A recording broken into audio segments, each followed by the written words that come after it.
आज हमारा टॉपिक है understanding the concept of globalisation. Globalisation होती क्या है, इवॉल्व कैसे हुई और जिस स्टेज तक आज पहुंची हुई है इस स्टेज तक कैसे पहुंची, ये काफ़ी सारी चीज़ें हम लोग आज डिस्कस करेंगे। किधर गया है ग्लोबलाइजेशन वाला? बेसिकली अगर सिंपल टर्म्स में हम ग्लोबलाइजेशन को डिफाइन करना चाहें, लेमैन टर्म्स में अगर हम बताना चाहें, तो हम ये कह सकते हैं कि ये एक प्रोसेस का नाम है। किस चीज़ का प्रोसेस? इंटरेक्ट करने का और इंटीग्रेट करने का प्रोसेस। किन लोगों के बीच में, किन पार्टीज के बीच में।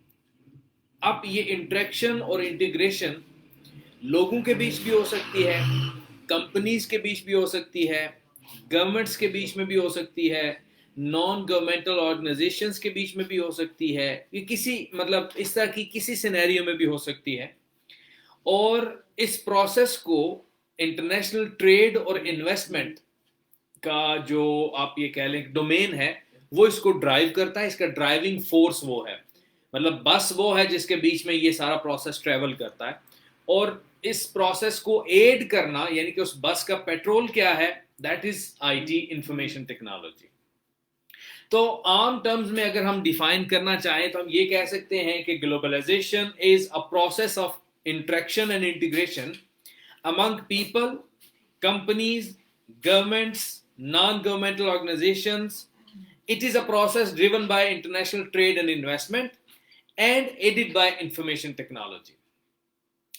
अब ये जो प्रोसेस ऑफ ग्लोबलाइजेशन है, हमने शुरू ही इस चीज से किया कि it is a process of globalisation जो है, इसके एनवायरमेंट के ऊपर इफेक्ट्स हैं, कल्चर्स के ऊपर इफेक्ट्स हैं, पॉलिटिकल सिस्टम्स के ऊपर इफेक्ट्स हैं, इकोनॉमिक डेवलपमेंट के ऊपर इफेक्ट्स हैं, किसी स्टेट की प्रॉस्पेरिटी के ऊपर इफेक्ट्स हैं, ह्यूमन बीइंग्स की वेल बीइंग के ऊपर इसके इफेक्ट्स हैं, और ओवरऑल ग्लोबल सोसाइटीज के ऊपर ऑलमोस्ट हर लिहाज से ही इसके इफेक्ट्स हैं। बिकॉज इसमें इन्वॉल्व बंधु से लेकर, कंपनी से लेकर, गवर्नमेंट से लेकर, हर चीज ही इसमें इन्वॉल्व है। अब ये जो ग्लोबलाइजेशन जिसको कि 20th सेंचुरी का 1900 से ऑनवर्ड जो सेंचुरी चली, उसका बिग आइडिया समझा जाता है कि इट इज अ वेरी क्या उसे कहते हैं, huge phenomenon of 20th century. इसकी प्रिसाइज डेफिनेशन नहीं की गई। हम इसको ये कह सकते हैं कि ये हमारे दौर का हमारे दौर की एक नॉर्म बनता जा रहा है, हमारे दौर की एक ऐसी चीज बनता जा रहा है जिसके बिना जीना नामुमकिन हो जाएगा। ग्लोबलाइजेशन के बगैर हमारा एग्जिस्ट करना मुश्किल हो जाएगा।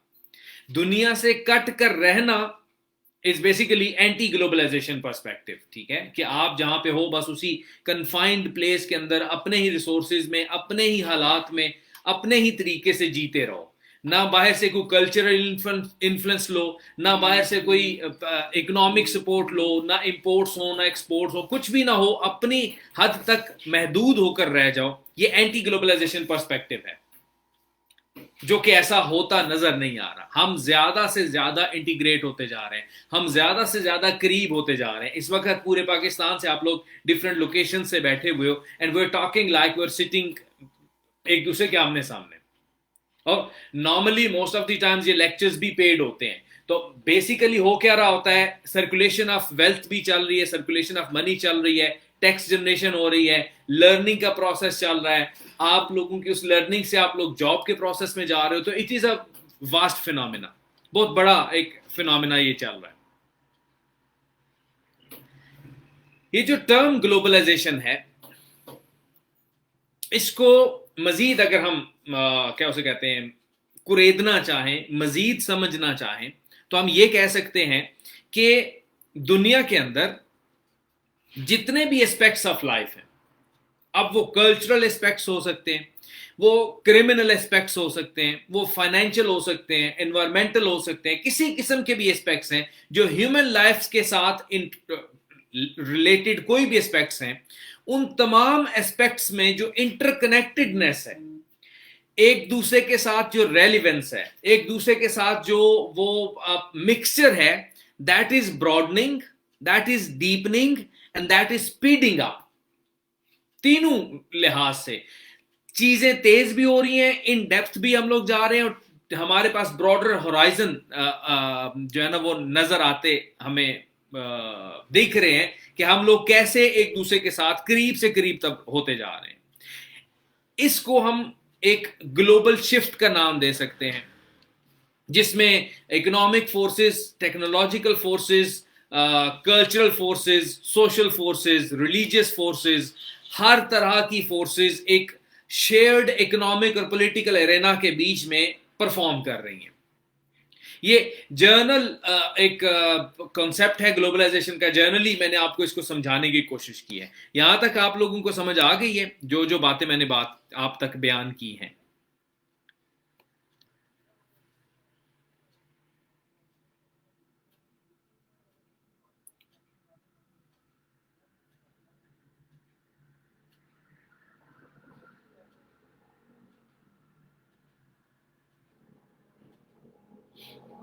एक एक कमेंट कर दीजिए ताकि मुझे पता चल जाए कि तुहानू कुछ पल्ले पड़ रहा है।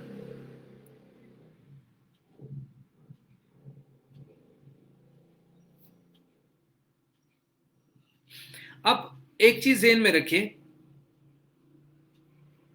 कि हर सब्जेक्ट के हवाले से आपको सब्जेक्ट की टर्मिनोलॉजी से वाकफियत होनी चाहिए, और वो टर्मिनोलॉजी से वाकफियत कब होती है? जब आप उस सब्जेक्ट को उसकी डेप्थ में पढ़ते हो, उस सब्जेक्ट की बेसिक्स को अंडरस्टैंड करते हो। अब ये जितनी भी मैंने टर्म्स बोली हैं, इंटरकनेक्टेडनेस की टर्म बोली है मैंने, कल्चरल इफेक्ट्स की बात की है मैंने, एनवायरमेंट, फाइनेंशियल प्रॉस्पेरिटी, आपस में deepening of ideas, deepening of speeding up of the world, ये डिफरेंट टर्म्स मैंने यूज किए हैं। ये टर्म्स स्पेसिफिक हैं इस फील्ड के लिए, इस लेक्चर के लिए, इस टॉपिक के लिए। आप भी जब पेपर में बैठेंगे तो आप इसी तरह की टर्म्स यूज करेंगे, इंटीग्रेशन, इंट्रैक्शन, ये वाली टर्म्स, ताकि अगले को भी पता चले कि आप वेल वर्स्ड हो इस टॉपिक में।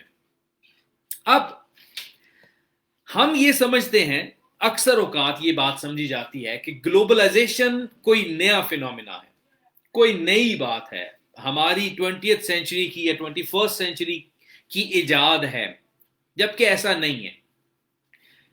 हजारों सालों से लोग, इनिशियली पहले लोग थे और लेटर ऑन डिफरेंट कॉरपोरेशंस, वो एक दूसरे से बाइंग कर रही हैं, चीजें खरीद रही हैं, वो एक दूसरे के साथ सेलिंग कर रही हैं, ठीक है। ग्रेट डिस्टेंसेस पे डिफरेंट लैंड्स हैं, डिफरेंट सिविलाइजेशंस थी, डिफरेंट लोग रहते थे जो एक दूसरे के साथ इंटरेक्ट करते थे, एक दूसरे को से चीजें लेते थे, देते थे। जैसे हम लोगों ने, आप लोगों को इसके साथ वाकफियत है या नहीं है, अगर आप इंटरनेट पे सर्च करें ना, द सिल्क रोड, जो पुरानी सिल्क रोड थी, वो ईस्टर्न चाइना के कॉर्नर से स्टार्ट होती थी, पूरे चाइना में से गुजर कर सेंट्रल एशियन रिपब्लिक से गुजर कर नीचे इंडिया में आती थी वो रोड, और देन वो नीचे मिडल ईस्ट में मूव करती थी, पर्शिया से होकर मिडल ईस्टर्न कंट्रीज में, और वहां पे बाइजेंटाइंस और वो रोमन्स की तरफ जाती थी, फिर वहां से वो यूरोप और वो सारे रीजन में जाती थी।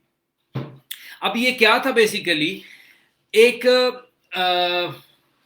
इनिशियल फॉर्म ऑफ ग्लोबलाइजेशन थी। ग्लोबलाइजेशन है क्या?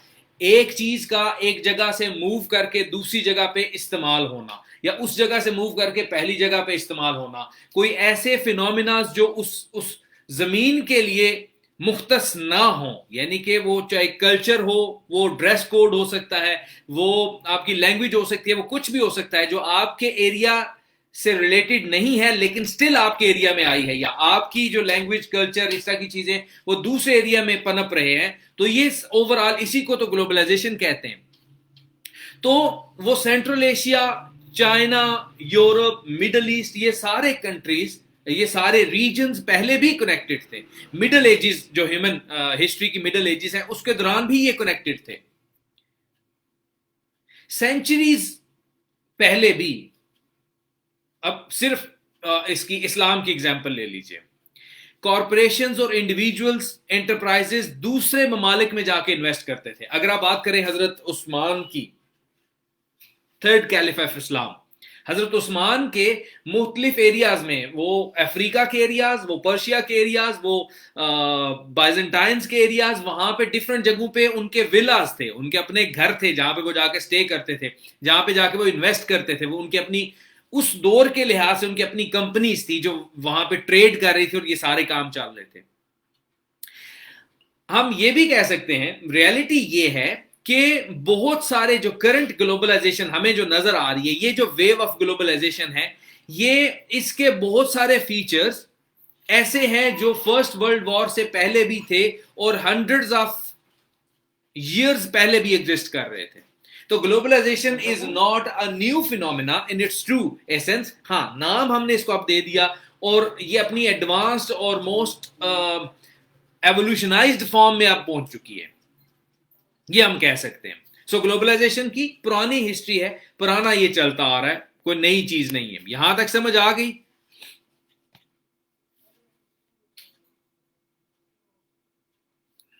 एक एक कमेंट कर दीजिए।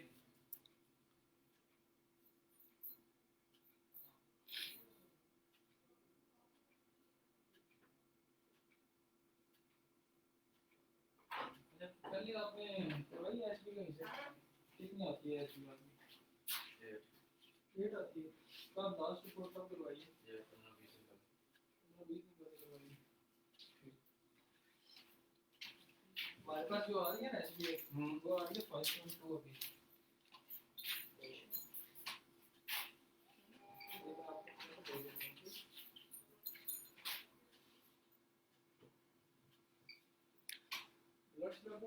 ठीक हो गया।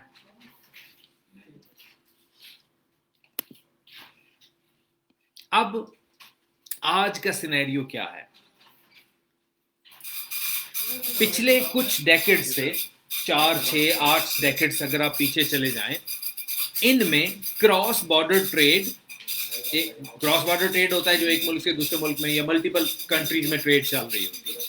क्रॉस बॉर्डर इन्वेस्टमेंट और माइग्रेशन इस हद तक हुई है कि हम ये कह सकते हैं कि दुनिया एक नए इकोनॉमिक डेवलपमेंट के फेज में एंटर हो रही है। मिसाल के तौर पर 1950 से लेकर अगर आज तक का मुआवजा किया जाए तो दुनिया की जो ट्रेड है उसका जो वॉल्यूम है वो 20 टाइम्स इंक्रीज हुआ है। यानी कि 1950 में, मैं मिसाल देने लगा हूं, ये कोई रियल फैक्ट नहीं है, 1950 में अगर दुनिया की जो ट्रेड थी that was around 5 billion dollars, just for the sake of argument, तो it has been doubled, tripled, पता नहीं कितने वो उसको कहें, 20 टाइम्स हो चुके हैं, वो 100 बिलियन हो गई है। और उसमें भी अगर आप छोटी सी मजीद एक छोटा सा चंक लें, 1997 से लेकर 1999 तक, जस्ट 2 सालों का अगर आप फ्लो देखें फॉरेन इन्वेस्टमेंट का, वो 468 बिलियन से 827 बिलियन हो गया था, ऑलमोस्ट डबल हो गया था। एक हैं ऑथर हैं, एक राइटर हैं, थॉमस फ्रीडमैन या फ्राइडमैन, पता नहीं कैसे इसको प्रोनाउंस करेंगे। उन्होंने आज की ग्लोबलाइजेशन को किस तरह डिफाइन किया? उन्होंने कहा कि टुडेज ग्लोबलाइजेशन इज फार्दर, फार वाली, दूर वाली, फास्टर, तेज वाली, चीपर, सस्ती वाली, एंड डीपर, और हर जगह पे अपने पंजे गाड़ चुकी है। Farther, faster, cheaper and deeper हो चुकी है। मतलब व्हाट यू बाय, अगर कोई चीज पाकिस्तान में बने और वो आपको हो सकता है 50 रुपए की मिले, वही चीज चाइनीज वर्जन में आपको 30 रुपए की मिल जाती है। अब ये किस चीज के फ्रूट आपको मिल रहे हैं? That is globalisation. हालांकि उसमें कॉस्ट भी हुई, उसमें उस चीज ने ट्रेवल भी किया, उसके ऊपर टैक्सेस भी लगे, सब कुछ होने के बावजूद ये काम हुए कि वो सस्ता हो गया। तो चीपर उस सेंस में हम बात कर रहे हैं। ये जो करंट वेव है ग्लोबलाइजेशन की, ये उन पॉलिसीज की वजह से डेवलप हुई है जिसमें इकोनॉमीज ने डोमेस्टिकली, इंटरनेशनली अपने आप को ओपन किया है। इंटरनेशनल कम्युनिटी को वेलकम किया है कि आप यहाँ पे इन्वेस्ट कीजिए, अपनी इंडस्ट्री को पुश किया है कि बाहर के ममालिक में जाके इन्वेस्ट कीजिए। जो सेकेंड वर्ल्ड वॉर के बाद का जो सिनेरियो है, स्पेशली जो पिछले 2 डेकेड्स हैं, उनमें बहुत सारी गवर्नमेंट्स ऐसी हैं जिन्होंने फ्री मार्केट का इकोनॉमिक सिस्टम अडॉप्ट किया। ये जो दुबई का आप मिसाल ले लीजिए, जहां पे फ्री ट्रेड जोन्स दिए जाते हैं, जहां पे आपको टैक्स फ्री एक्सेस दी जाती है कि आप आइए इन्वेस्टमेंट कीजिए, आपसे 50 साल 70 साल 100 साल के लिए टैक्सेस नहीं लिए जाएंगे। अब वो 50-70 जो साल गुजरते हैं, उसमें उस कंट्री की जो इकोनॉमी होती है वो यहां से यहां पे बूस्ट करके चली जाती है, क्योंकि इंटरनेशनल इन्वेस्टमेंट बहुत ज्यादा आ रही होती है, बहुत ज्यादा अपॉर्चुनिटीज मिलती हैं। ये फ्री मार्केट सिस्टम जो इंट्रोड्यूस करवाया गया, गवर्नमेंट ने बहुत सारे, हम लोग एक लेक्चर लेंगे ट्रेड बैरियर्स के ऊपर भी, ट्रेड और इंटरनेशनल फाइनेंसेस के ऊपर भी एक लेक्चर हमने रखा हुआ है। उसमें हमें पता चलेगा कि गवर्नमेंट ने बहुत सारे इस तरह के एग्रीमेंट्स किए हैं जिसमें कोशिश की जाती है ट्रेड बैरियर्स को कम से कम किया जाए। ट्रेड बैरियर्स क्या होते हैं कि हर वो स्टेप जहां से आपकी ट्रेड ने गुजरना है, वो टैक्स भी हो सकते हैं, वो इन्वेस्टमेंट हो सकती है, वो लोकल कल्चर हो सकता है, कोई भी गवर्नमेंट का सेटअप हो सकता है, वो कस्टम ड्यूटीज हो सकती हैं, कुछ भी हो सकता है, इनको ट्रेड बैरियर्स बोलते हैं। तो एवरी गवर्नमेंट इज ट्राइंग कि अपने मुल्क के अंदर आने वाली इंपोर्ट्स या अपने मुल्क से बाहर जाने वाली एक्सपोर्ट्स के ऊपर ट्रेड बैरियर्स को कम से कम किया जाए, ताकि जो गुड्स में या सर्विसेज में या इन्वेस्टमेंट में जितनी ट्रेड है वो एनहांस हो सके। अब ये जो नई अपॉर्चुनिटीज फॉरेन मार्केट्स ने दी, अक्सर ममालिक ने दी, इसकी वजह से कॉरपोरेशंस ने दूसरे ममालिक में जाके फैक्ट्रीज बिल्ड की, वहां पे प्रोडक्शन हाउसेज बनाए, वहां पे मार्केटिंग अरेंजमेंट्स की, फॉरेन पार्टनर्स के साथ इन्वेस्टमेंट में वो सारे चीजें मिले। यही वो वजह थी जिसकी वजह से इंटरनेशनल इंडस्ट्रियल और फाइनेंशियल बिजनेस स्ट्रक्चर जो है वो कंबाइंड हो गया। उसमें each and every stakeholder is connected with the next person. हर बंदा एक दूसरे के साथ लिंक्ड है। अब ग्लोबलाइजेशन को के ड्राइविंग फैक्टर्स कौन से? What drives globalisation apart from other things, जिसमें फ्री मार्केट एक्सेस है, जिसमें फ्री ट्रेड जोन्स हैं, जिसमें आप ट्रेड बैरियर्स कम करते हो, जिसमें आप टैक्सेस कम करते हो, सारी चीजें। इनके साथ साथ information technology has been the other principal driver of globalisation. जितनी ज्यादा बेहतरी आईटी में आई है, जितनी ज्यादा लोगों की एक्सेस आईटी में हुई है। अब मैं यहां पे बैठकर अली बाबा से, हालांकि मैं बड़े रिमोट एरिया में, आजाद कश्मीर के रिमोट एरिया में रह रहा हूं, लेकिन यहाँ पे भी मुझे इंटरनेट 4G सर्विसेज अवेलेबल हैं, मेरे पास दूसरा लैंडलाइन इंटरनेट मौजूद है। उसकी वजह से कंज्यूमर्स, इन्वेस्टर्स, बिजनेसेस आपस में एक दूसरे के साथ लिंक्ड हो चुके हैं।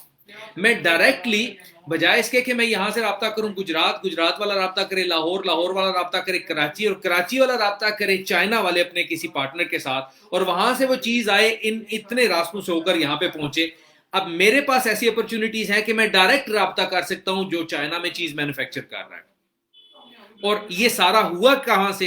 इतने फार फ्लंग पार्टनर्स के साथ कोलैबोरेशन कैसे हुई है, उनके साथ ट्रांसफर ऑफ एसेट्स कैसे हो रहा है, मैं अमाउंट कैसे ट्रांसफर कर रहा हूं, इकोनॉमिक ट्रेंड्स दुनिया के कैसे चेंज हो रहे हैं, सब कुछ आईटी की वजह से। जितना स्पीडी इंटरनेट है, जितनी स्पीडी कनेक्टिविटी है, उतनी ज्यादा कोलैबोरेशन हो रही है, उतने ज्यादा लोग कनेक्टेड हो रहे हैं, उतनी जल्दी रिस्पॉन्ड किया जा रहा है। मैंने पिछले दिनों घड़ी मंगवाई अमेरिका से, मैं मिसाल आपको देने लगा कैसे ग्लोबलाइजेशन वर्क करती है। उन्होंने मुझे टाइम दिया, मैंने 23 तारीख को ऑर्डर दिया, उन्होंने मुझे कहा 26 से 28 तारीख के बीच में घड़ी आपके पास पहुंच जाएगी। एग्जैक्टली 28 तारीख को घड़ी मेरे पास थी।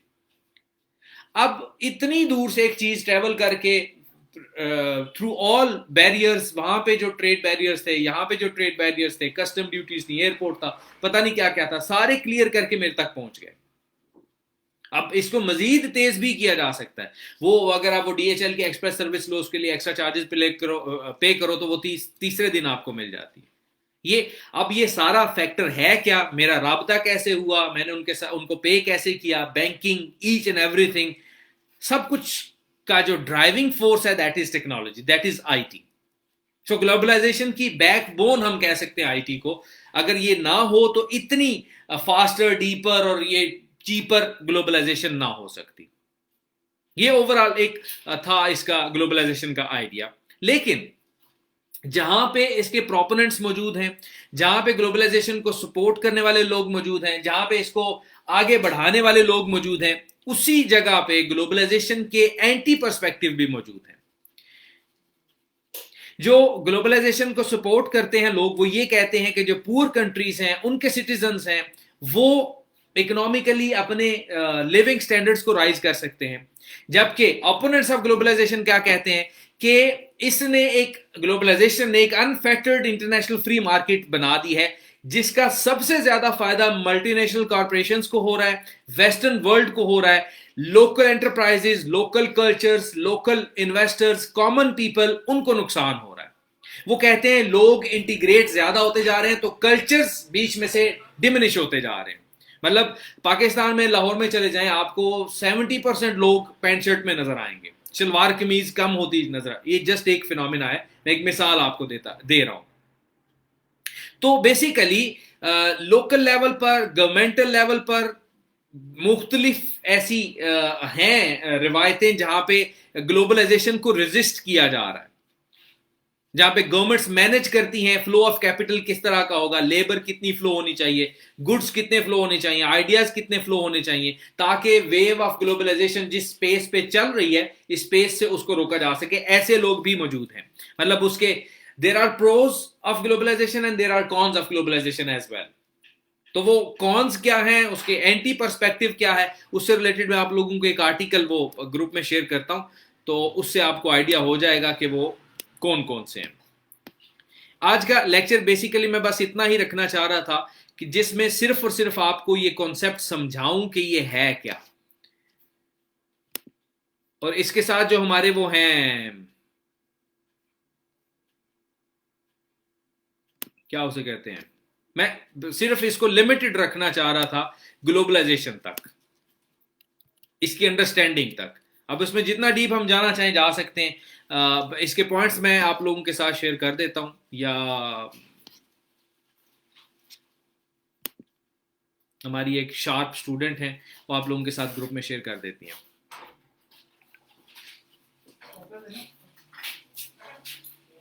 ग्लोबलाइजेशन ज्यादा है related to economy, trade, flow of wealth, flow of people, इस तरह की चीजें, फ्लो ऑफ आइडियाज। जबकि इंटरनेशनलाइजेशन क्या है, it is more related to governments, it is more related to integration between different states, non-governmental organizations, different international organizations, उनके बीच में जितनी इंटरेक्शन हो रही है मेरी अंडरस्टैंडिंग के अकॉर्डिंगली।